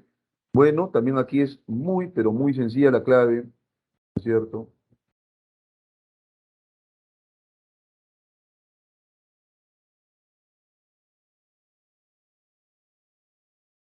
Profesor, profesor, ¿qué es indefectible? Lo que no puede faltar, eso es indefectible. Básicamente lo primordial. Lo primordial, ¿cómo no? Lo que no puede faltar o dejar de ser, así como lo define el diccionario. ¿Cuál sería entonces la clave? Ah, La A. La A. La Claro, aquello que es indefectible, porque los artículos de primera necesidad no pueden faltar. Puede faltar lo que quieras, hasta televisor, no sé, pero comida, no, pues ni hablar. Ahí sí ya nosotros vamos en claro declive, ¿no es cierto? ¿Cómo no? Bien, vamos con el texto 2, vamos con el texto 2, sinonimia contextual. Los cambios demográficos derivados del aumento de los estudiantes inmigrantes han impactado, ojo con esta palabra, en el crecimiento de la diversidad lingüística. Hoy en día es un rasgo esencial del sistema educativo. Esta tendencia en el contexto español ha traído la necesidad de ofrecer cada vez más el español como segunda lengua. A partir de los 90, ojo, impactado, ¿eh? La enseñanza del español al alumnado inmigrante como lengua vehícula de la escuela se convierte en un elemento fundamental. Esto supuso la construcción de entornos de aprendizaje culturalmente relevantes, que empezaron de manera experimental en Andalucía y se extendieron al resto de España de manera paulatina. Desde el 2000, todas las comunidades autónomas han desarrollado su propia política para atender las nuevas necesidades. Uno de los programas estrella han sido las llamadas aulas especiales para inmigrantes. Permanecen en ella los estudiantes que no hablan español hasta que alcanzan un nivel adecuado para la transición a las clases ordinarias. Estas aulas especiales han sido cuestionadas. Se consideran un dispositivo caracterizado por una ideología monolingüe. Aíslan a los estudiantes de su grupo de idiomas, de compañeros y compañeras, perdón, y de la instrucción de contenidos distintos de la enseñanza de idiomas. Y suelen funcionar profesorado con poca o ninguna preparación en la enseñanza del español como segunda lengua. Ahí está, ¿cierto? Entonces, bueno, sí, pues acá en Perú, por ejemplo, un país multilingüe, son muchísimas las lenguas que coexisten en nuestro país. Por mencionar algunas, el Bora, el Eseja, el Aguajún, el Shipibo, el Cacataibo, el Quechua, el Aymara, entre otras lenguas peruanas, van dándonos, por supuesto, una pista acerca de este escenario completo. Deme un segundito, por favor.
Ya ver, seguimos, jóvenes. Vamos. Entonces, un escenario multilingüe, les decía yo, en el cual pues el español, por supuesto, es una lengua vehicular, es la lengua franca, la lengua que se habla más aquí en el Perú, y esto en realidad genera que estos escenarios diversos sean replanteados o repensados, ¿no es cierto?, en lo concerniente a la educación de una manera pues pertinente, ¿no? ¿Ok? Sin embargo, el panorama dista de ser alentador, ¿no? Esa es mi impresión, es que estos hablantes de las lenguas minoritarias peruanas, de las lenguas originarias peruanas, deben alfabetizarse en su propia lengua, indudablemente, ¿no? Y después alfabetizarse en español. Lamentablemente eso no ocurre. Se alfabetizan, ¿no es cierto?, en español primero, y ahí se pierde mucho, ¿no es cierto? Porque estas personas han crecido hablando pues una lengua materna que no es el español. Pero y ese es producto de, lamentablemente, de las brechas que existen aquí en nuestro país, pero ese es otro tema. Entonces vamos aquí a enfocarnos en las palabras que nos están solicitando. Impactar, vehicular. Vamos con esas dos primeras en primer lugar. Impactar, ¿no? Impactar. Se puede reemplazar por Alterar. alterar. Alterar. Correcto. Correcto. Alterar, alternativa D. Muy bien. Hacer esto acá, listo. Alterar. Vehicular. Dice acá, arriba, a partir de los 90, la enseñanza del español al alumnado inmigrante como lengua vehicular de la escuela se convierte en un elemento fundamental. Vehicular, C. De contacto. de contacto, lengua de contacto, claro, pues, porque es a través del español que estas minorías, ¿no es cierto?, encuentran pues un puente, ¿no es cierto? Sí, es lamentable, pero es así, pues, atender se presenta en el sentido contextual de atender.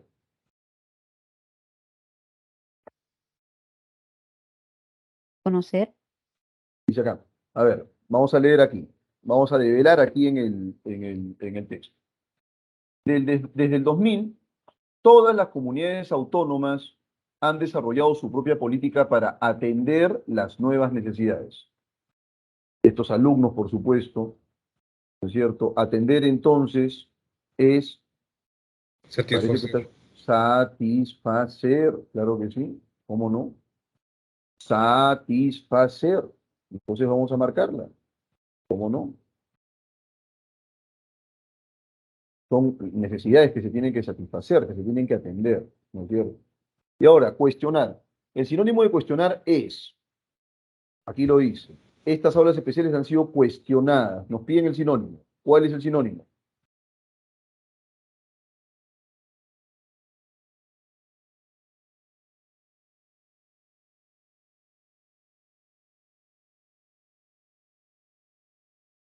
Está sencillo aquí, ¿ah?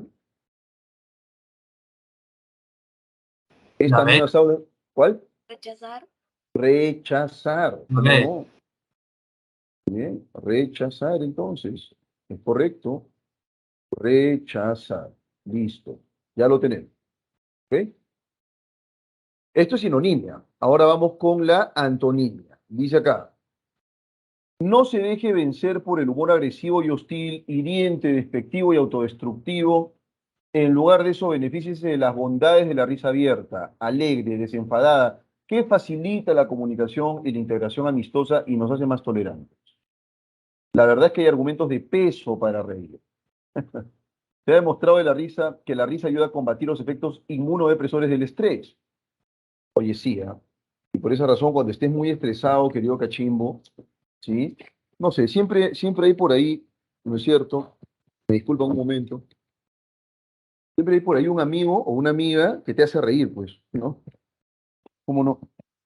Con el que congenias más, qué sé yo. Deme un segundo. ¿Qué te ha pasado acá? A ver, ¿qué pasó contigo?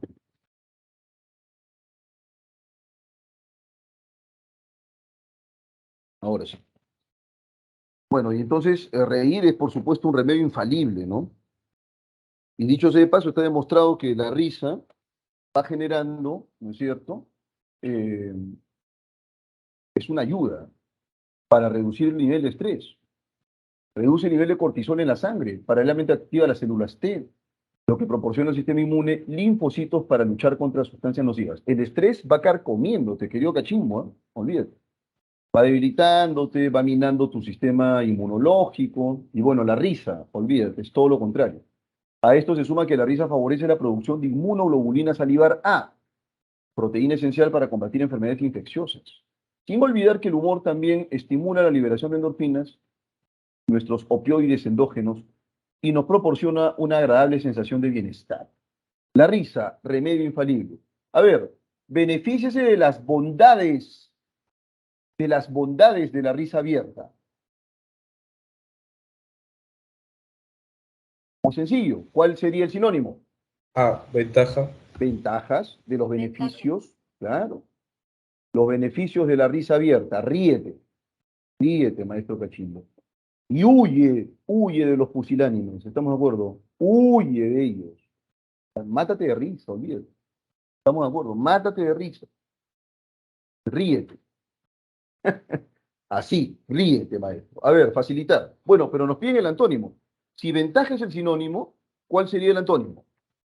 Inconveniente. Inconveniente, perjuicio, ¿no es cierto? Si es beneficio, ventaja, el sinónimo, el antónimo sería pues perjuicio, inconveniente. Muy bien. Alternativa C. Ahora nos dicen aquí argumentos de peso. La verdad, perdón, facilitar. Vamos a ver facilitar. ¿Dónde está facilitar? Ahí está. La risa abierta, alegre, desenfadada, que facilita la comunicación y la integración. Facilita. ¿Cuál sería el antónimo de facilitar? Arreglar, perdón. Retrasar. La palabra retrasar, maestra, tal cual. En realidad tiene que ver, ¿no es cierto?, con lo que obstaculiza. Retrasar no, sino que impide. Yo en realidad creo que han debido colocar aquí impedir, pero en lugar de impedir han colocado pues frustrar, ¿no?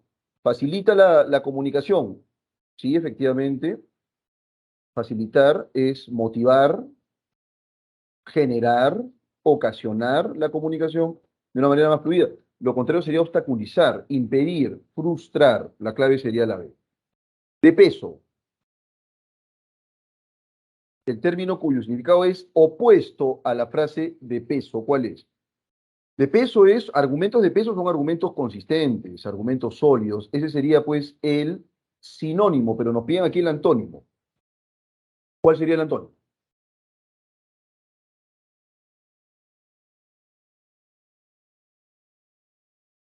Deleznable. Muy bien. ¿Y qué? Muy bien. ¿Y qué es deleznable? A ver, deleznable puede ser despreciable, ¿ok? Deleznable puede ser despreciable, pero también puede ser inconsistente. Ojo con eso. Bien, entonces, inconsistente es el sentido que está planteándose aquí. Y finalmente, bienestar. ¿Cuál sería el sinónimo de bienestar? A ver, a propósito de lo que se señala aquí, proporcionándonos una agradable sensación de bienestar. ¿Cuál sería la clave aquí? Sencillo, ¿ah? Sencillo. Si te ríes, contrición es arrepentimiento, lascivia es lujuria, ¿ok? Templanza. Templanza es moderación, exención es libertad, franqueza. ¿Cuál es la clave? Templanza no es fruición. ¿Estamos de acuerdo? Fruición, placer. ¿Y cuál sería el antónimo de placer? ¿Cuál sería el antónimo de placer? Recontra sencillo. Vamos.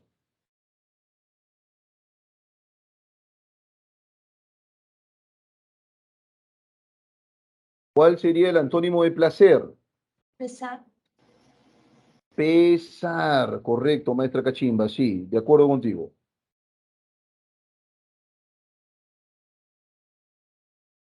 Pesar. ¿Listo? Vamos con el significado denotativo y el significado connotativo. Dice acá, es cosa sabida que los seres humanos tenemos un encéfalo comparativamente más grande que el del resto de los mamíferos, incluidos los grandes simios, ¿ok? Los bonobos, chimpancés, gorilas y orangutanes. O sea, nosotros tenemos un encéfalo exponencialmente mayor, ¿ok? De mayor tamaño, en comparación con nuestros parientes evolutivos más fronterizos, ¿ok? ¿Sí? Y la palabra fronterizo, ¿no es cierto? Se entiende como cercano, ¿no? Son nuestros parientes más cercanos. Entonces, es por esta razón y en parte por su elevado nivel de actividad metabólica. O sea, ¿cuánto necesita el cerebro para funcionar bien? Nuestro encéfalo resulta ser un órgano caro, dice acá. Claro, porque imagínate, tienes un encéfalo grande y requieres energía para inyectar ese encéfalo, ¿qué crees que va a ocurrir? Vas a necesitar, ¿no es cierto? Mucha energía. Dice acá, quema el 20% de la energía que gastamos en condiciones de mínima actividad física. 20%. O sea, es como un smartphone el brutalmente más, ¿no es cierto?, avanzado que puedas imaginar. El encéfalo. No solo gastamos más en tejido nervioso, en poblaciones en las que no se ejerce control artificial alguno sobre la reproducción, los seres humanos tienen más crías y las tienen de mayor tamaño que las de cualquiera de los demás homínidos. También vivimos más años, más de lo que cabría esperar de un mamífero de unos 60 kilogramos de más. Para vivir más, hace falta dedicar más recursos energéticos al mantenimiento, y vamos subrayando aquí las palabras, ¿ok? Fronterizo es una de ellas, ¿cierto? Quema el 20, consume, obviamente, ahí se refiere a consumir, ¿no? Quema el 20%, dice acá. Luego aquí dice homínidos, ¿ok? Homínidos, aquí dice masa, ¿sí? Y luego dice acá, nuestro sistema digestivo, gracias al consumo de alimentos de digestión fácil, productos cocinados principalmente, se ha reducido mucho con relación al de nuestros ancestros, ¿ok? Y gasta por ello mucha menos energía. Además, nos desplazamos de forma más eficiente que esos otros homínidos. Pero estos factores no tienen un efecto suficiente como para compensar las consecuencias de poseer un encéfalo cuyo gasto se ha elevado tanto, así como de los costes asociados a un mayor esfuerzo reproductor y una vida más larga. ¿Ok? ¿Ya? Las palabrejas que necesitamos buscar, con eso. ¿Ya? Vamos entonces con fronterizos, quema, homínidos, masa y reducido. Dice aquí, en el texto el sinónimo de fronterizo, ¿cuál es? El sinónimo, próximo. Son nuestros parientes más próximos. ¿Ok? Perfecto. Alternativa B. Y el antónimo de fronterizo, no, connota, dice acá. Connota, fronterizo connota, ecuanimidad, Proximidad. proximidad, muy bien, A muy ver, bien. Cercanía, ¿no es cierto? B, proximidad, es correcto. El verbo quemar se puede reemplazar por, perdón, Aprovechar. aprovechar, la es D. correcto. Dedo, consume, aprovecha el 20% de las energías, dice acá. Y quemar, ¿qué connota? Nutrición. Provecho. ¿Qué connota quemar, jóvenes?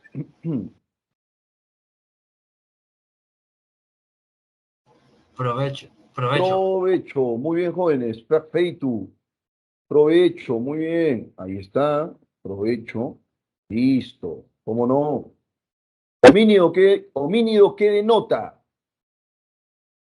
¿Qué Humano. denota homínido? Humano. ¿Cuál? ¿Gorila? No seas Humano. malo. Humano. ¿Cómo no? Claro que sí, ahí está. Humano. Lo colocamos ahí. Perfecto. Masa denota. ¿Qué denota masa? Mezcla de órganos, cantidad de materia, volumen del cuerpo. C. Alternativa C. Cantidad de materia. 60 kilogramos, ¿no? La materia del organismo, pues. cantidad de materia. A ver, ahí lo ponemos. Listo. Alternativa 7, reducir. ¿Qué connota? ¿Qué connota reducir?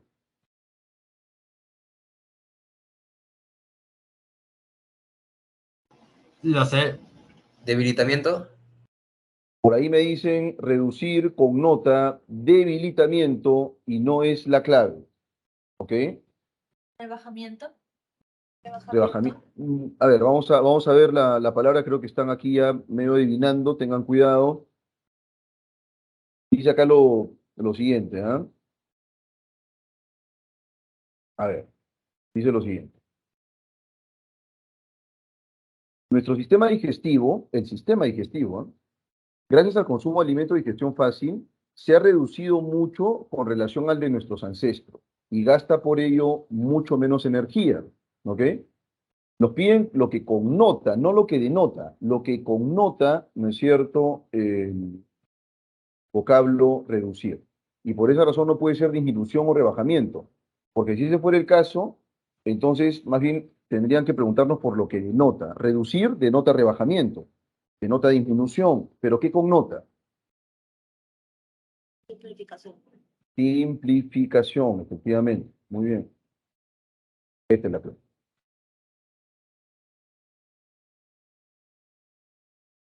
Muy bien. Muy bien. Perfecto. Y bueno, nos queda aquí, acá son 3 textos, así que son 4 y 5. A las 4:20 creo que es el receso. Desmiéntanme, por favor. ¿Es 4:20. correcto? 4:20, ¿no? Ya, maestros. Entonces, ya, maestros. Está bien. Entonces, vamos por ello, ¿ya? Vamos por ello.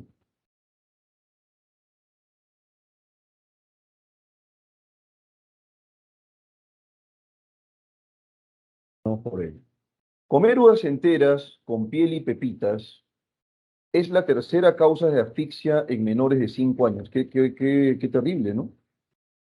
Ojo con eso. Tercera causa de asfixia, comer las uvas enteras con piel y pepitas. Esa es la principal razón por la cual la Sociedad Española de Otorrinolaringología y Cirugía de Cabeza y Cuello advirtiera hace tan solo unos días del riesgo de atragantamiento o asfixia en niños de corta edad. Si vas a dejar a tu hijo comer uva solo, problemas, puede resultar problemático, ten cuidado con eso, se puede atragantar. ¿Ok?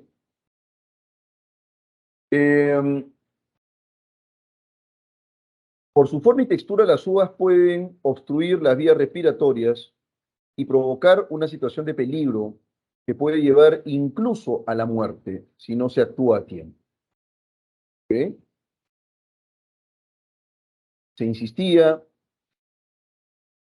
en el comunicado que la CORL difundió el pasado 27 de diciembre. El tamaño coincide con el del tubo respiratorio y lo tapona como un corcho a una botella, explica el otorrino Faustino Núñez Batalla.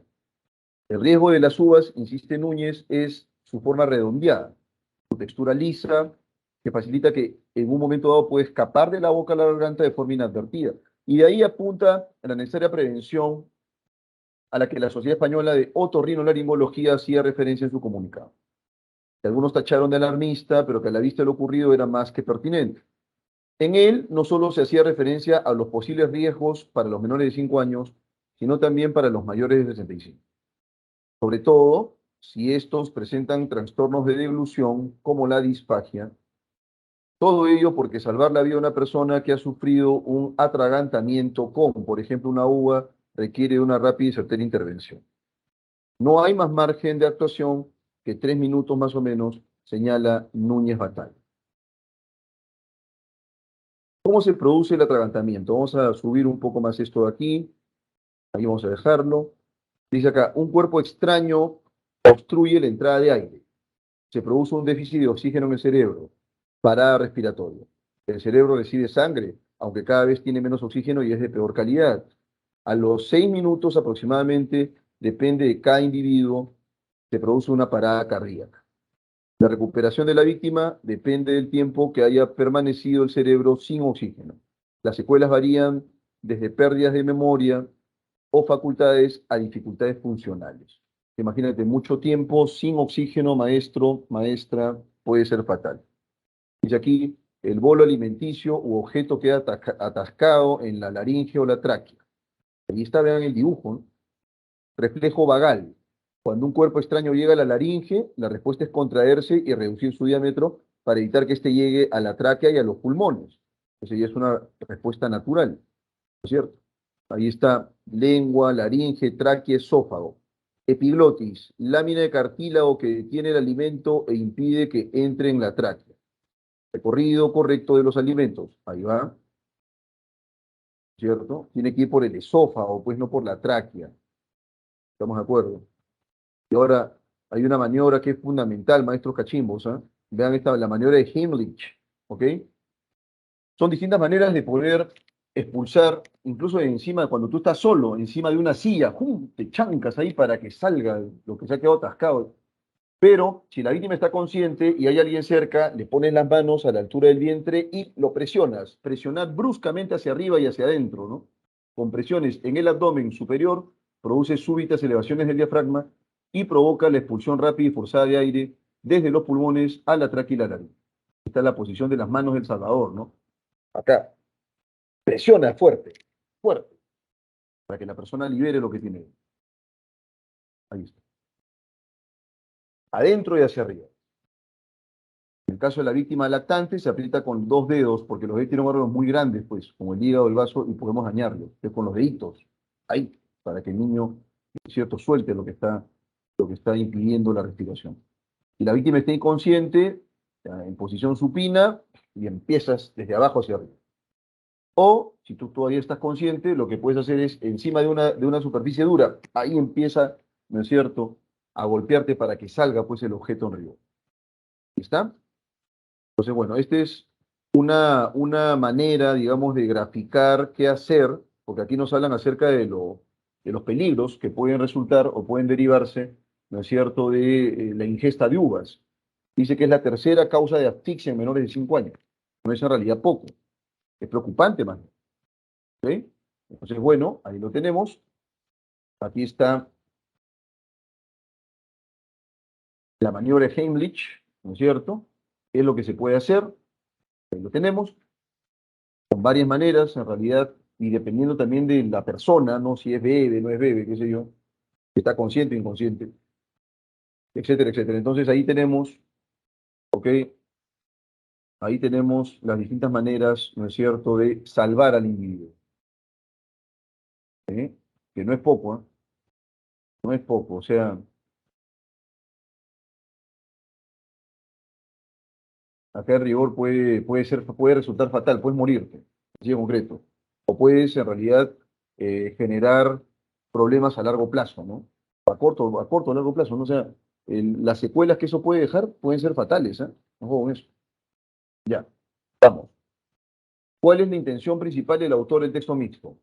Enaltecer a la sociedad española, explicar cómo se produce el tratamiento por una fruta y aplicar las diferentes técnicas, advertir sobre lo riesgoso que es para los niños y ancianos de España comer uvas enteras y el tiempo que se requiere para actuar en caso de atragantamiento, manifestar una advertencia a la luz del comunicado de Sociedad Española de Otorrinolaringología y Cirugía de Cabeza y Cuello, y explicar las causas del atragantamiento y las diferentes técnicas de rescate que existen. Criticar a las personas que toman a la ligera el comunicado de la Sociedad Española de Otorrinolaringología y Cirugía de Cabeza y Cuello y brindarles información sobre las consecuencias que produce un atoramiento. ¿Ok? ¿Sí? ¿Cuál dijiste, maestra Cachimba, por favor? De nuevo. Dedo. Dedo, me dice mi estimada Cachimbita. En la número 1, entonces, la clave correcta es dedo. Manifestar, dice acá, una advertencia a la luz del comunicado de la Sociedad Española de Otorrinolaringología y Cirugía de Cabeza y Cuello. Y explicar las causas del atragantamiento y las diferentes técnicas de rescate que existen. Muy bien, muy bien, muy bien, maestro. Digamos que es la clave más completa que hay, ¿no? Noto que es la más completa, ¿eh? La alternativa de... ¿ah? ¿ah?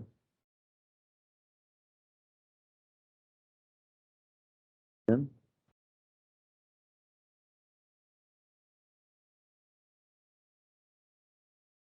Alternativa D.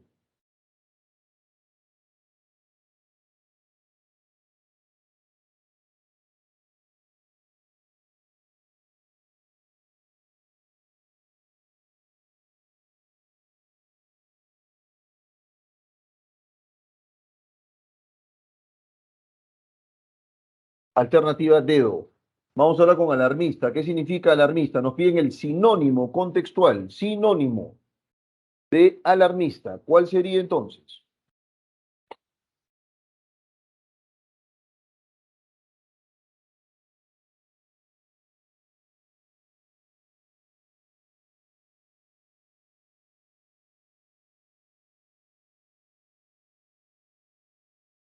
Inconveniente. Inconveniente no.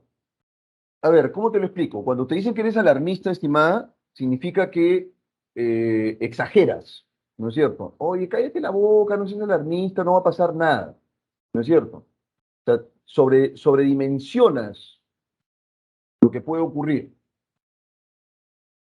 Entonces no puede ser inconveniente.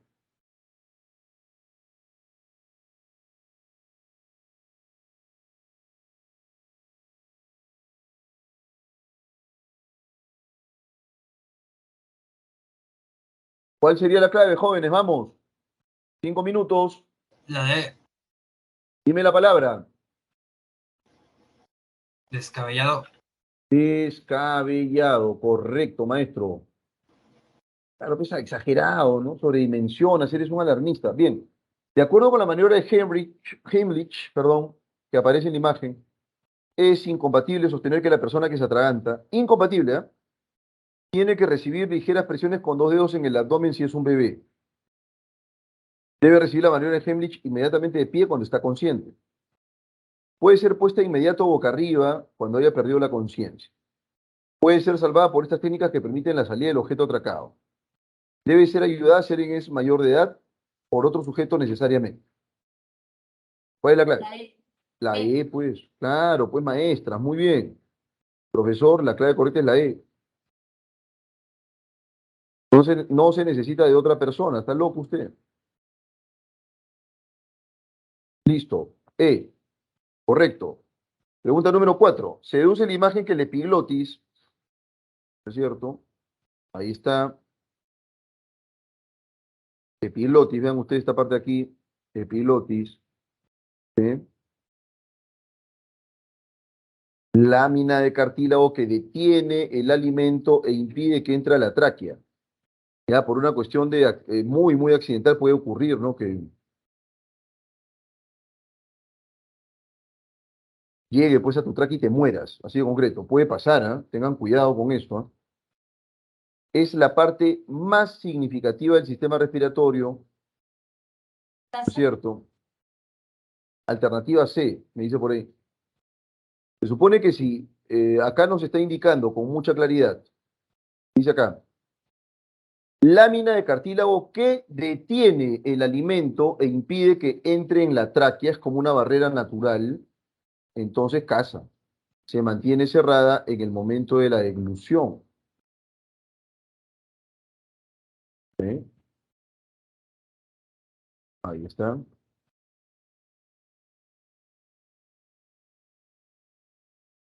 Ahí está. ¿Sí? Y finalmente, jóvenes, si a los niños menores de 5 años se les diera uvas por mitades despepitadas y descascaradas, entonces,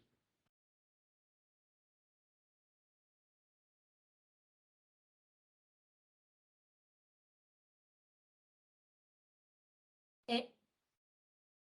dime la clave maestra, léela, por favor. Así se podría evitar que el atragantamiento. Muy bien, maestra. Enano, entonces, coge tú. Muy bien. Ahí está. Enano. Así se podría evitar que el atragantamiento deje de ser una de las principales causas de ahogo en esa población. Coge tú. Ahí está. Muy bien. Muy bien, queridos cachimbos. Bueno, Ahí nos vamos a quedar. Arrancamos luego con el texto en inglés, ¿no es cierto? Después del receso.